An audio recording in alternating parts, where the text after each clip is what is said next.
Hello. This presentation is on using the Sustainable Development Goals as a narrative model for local level sustainability. Now we know the Sustainable Development Goals very well from the main framing and this rectangle of squares, one for each of the goals, and also this model of the biosphere, economy, society interactions. But what we want to do in this presentation is really bring the SDGs into the lives of regular people and organizations, settlements and so on, particularly in the coastal zone around ocean sustainability. Now this model really built up around the blue economy narrative, or linking SDG 14 or the ocean and SDG 8 on the economy and livelihoods of people. And it's 140 words really bringing it home to people. And it goes like this. Now the health of the ocean in Goal 14 and coastal assets in Goals 6 and 15 for fresh water and land, moderated by climate interactions in Goal 13, generate ecosystem services. And these ecosystem services support income and jobs across multiple economic sectors in Goal 8 through extraction and use of resources in Goal 12, providing infrastructure for innovation, potential energy solutions, and growing coastal communities and cities. These contribute to indirect benefits of reducing poverty and hunger, improved health, strengthened gender, and social equality. But all of this only happens through governance mechanisms and institutions, stakeholder investment and participation, and all informed by awareness and knowledge.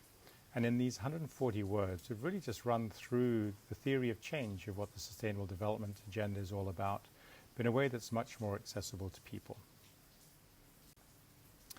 Now my interests after doing that, and that's fairly academic, was to really bring this narrative down to the level of communities or to companies working in the coastal zone.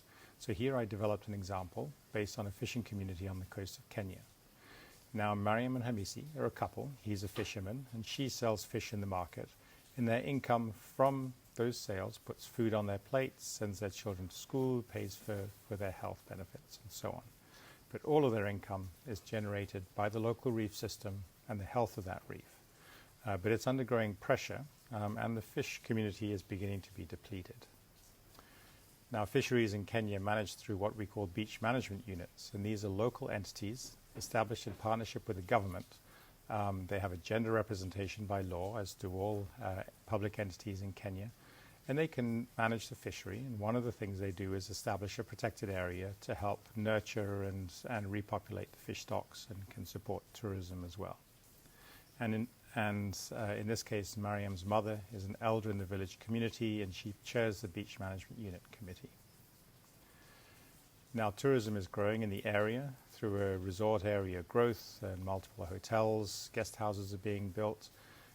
And all of these have impacts on the reef system through land use, water and pollution issues, and also demand for seafood. And of course, in this tourism area, a number of local tourism operators are evolving and growing. NGOs and researchers come in to understand and help manage the system. And all of these stakeholders are really reliant on the landscape and seascape being healthy and the healthy reef system.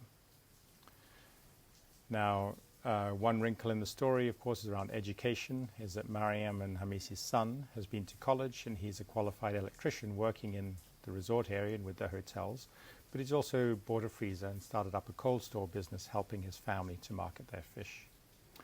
And all of this system is, of course, vulnerable to climate change. The coral reefs have bleached in the past and are degrading because of warming.